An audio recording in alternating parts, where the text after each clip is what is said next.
Following the brachot for eating matzah and then maror, we have Koreich, where we combine both matzah and maror into a sandwich zecher, reminding us of what Hillel used to do.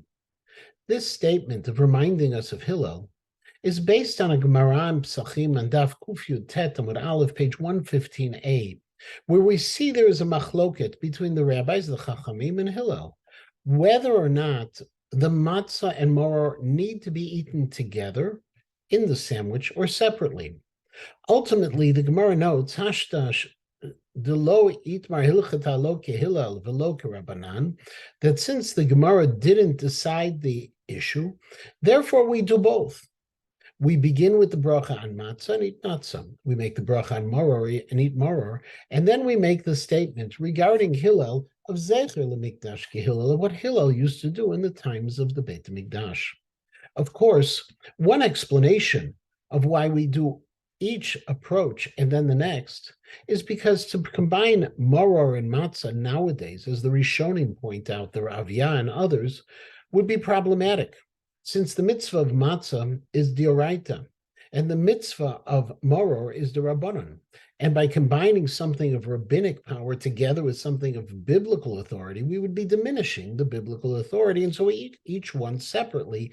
And then we remember what we used to do when eating both matzah and maror were biblical obligations. And yet there's another message, perhaps, in what Hillel did and why Hillel took the position he did, that they have to be combined. According to Meir Goldvich, one of the Rosh Yeshivas at Yeshiva University, it's because that's the nature of Hillel.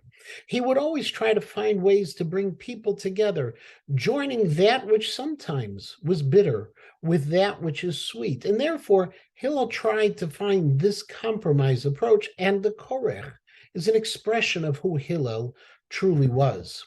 There is, however, another explanation which was offered by Rav Kook.